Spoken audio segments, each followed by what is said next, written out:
February is finally here, and unfortunately, it's 6 more weeks of winter. On the upside, though, the Dragonbones DLC for Elder Scrolls Online launched yesterday, and we want to share with you some of the more important changes and updates it brings to the game. Bundle up, grab yourselves a cup of coffee, and let's get right to it. The new outfit system is now available and allows you the freedom to customize the visual appearance of your character, including both the style and dyes. With outfits, you get to determine the appearance of every aspect of your character piece by piece, regardless of what you are or aren't wearing underneath. To begin customizing your outfit, simply locate an outfit station, which are available in most cities and displayed on local town maps, and equip an outfit via the drop-down menu. Every dye station previously found in the world has been upgraded into an outfit station. Each slot in an outfit can be customized individually. Any weight of equipment can be used in your outfit for a given slot.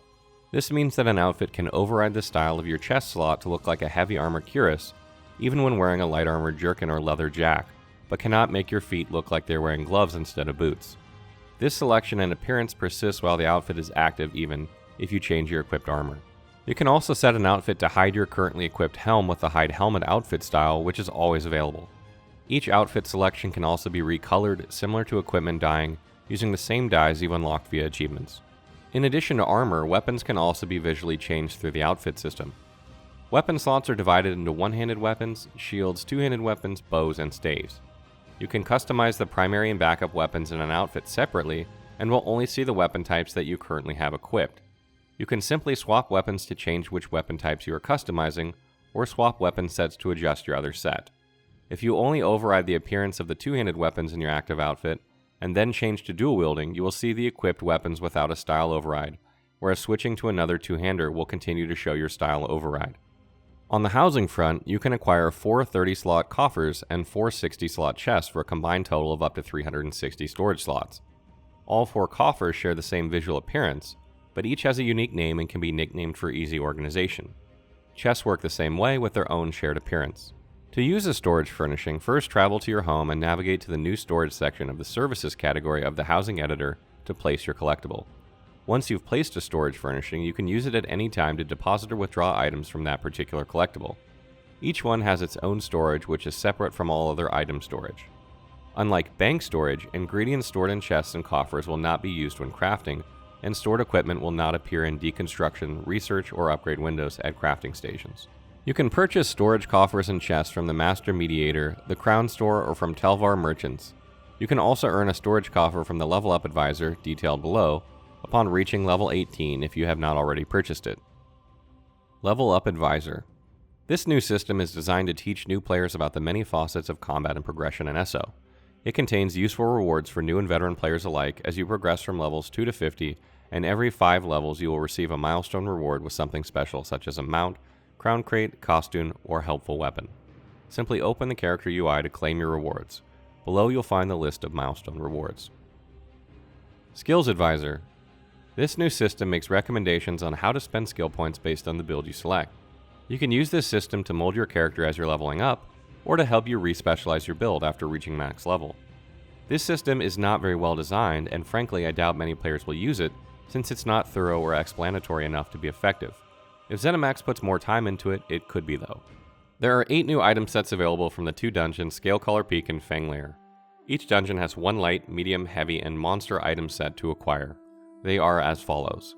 You can see from looking over these that there are some really intriguing ones with trappings of invigoration inching tanks even closer to perma-blocking, Jorvold's Guidance extending the duration of many buffs that you apply to the group, 42-second barrier anyone? And with Zon putting out a ton of DPS on a single target if you're in range. I fully expect many of these sets to see much more usage than the Clockwork City sets.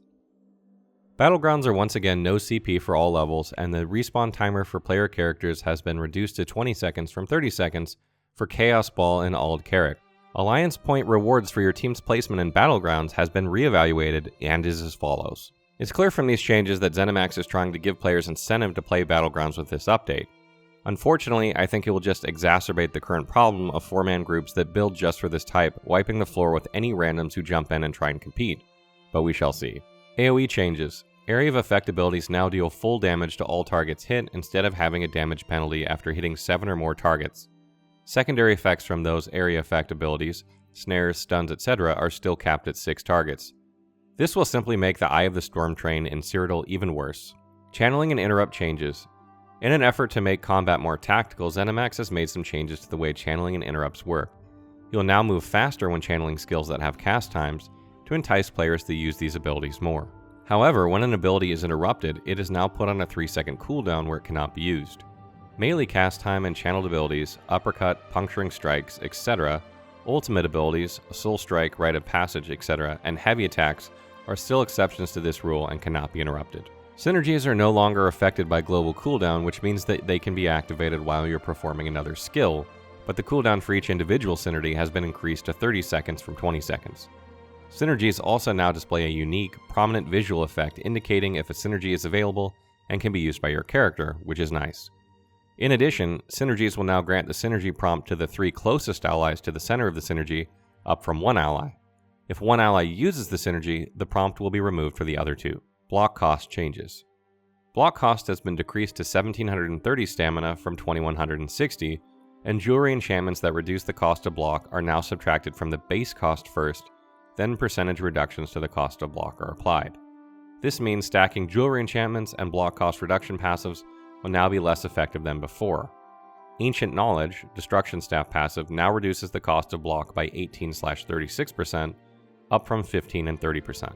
What this means is that it would be more effective for players to block who don't specialize in it and less effective for those who do. This will help bridge the gap between permablockers and players who don't invest into block by a modest margin. Gap Closer changes. Nearly every gap closer in the game has had its damage reduced by a percentage to prevent players from spamming them as regular attacks because of high damage. Critical Rush. You can see a list of these below. Skill changes. Soul Assault. This ability and its morphs no longer snare the enemy target. Now it is utterly useless. Eye of the Storm. Radius reduced from 10 meters to 8 meters. Thank God. Puncturing Strikes. Increase the width of the damage area of this ability and its morphs by 1 meter. It now hits the targets in an 8x6 rectangle in front of you, 8 meters long, 6 meters wide, from the previous 8x5. This is a great change for Templars and I absolutely love it. Malevolent Offering. Reduce the health cost of this ability and the Healthy Offering morph to 4,925 from 6,751. Flame Lash, Lava Whip morph. The Power Lash attack from this morph now has a 3-second cooldown. Amazing. Champion Point Cap raised. The Champion Point Cap has been raised by 30 points, 10 in each red, blue, green constellation, for a total of 720 champion points. The Champion Point experience curve has been automatically adjusted with this new cap, so earlier champion points require less experience and can be earned faster. 32-bit client removal. As of now, ZeniMax will no longer be supporting the 32-bit client due to there being significant memory limitations with it, in conjunction with having the minimum system requirement of 3 GB of RAM. If you want to check to make sure you can successfully run the 64-bit client, click the cog in the upper right-hand corner of the patcher and then check the box that reads Run 64-bit Game Client. If this doesn't work, or if you know you're running a 32-bit version of Windows, you'll need to upgrade to Windows 64-bit operating system to continue playing ESO after this change. That's a wrap for the Dragonbones DLC update and changes. We tried to keep it as short and sweet as possible, only covering the most important things as usual. If you have questions or comments about these changes, please post them below and we'll respond as quickly as we can.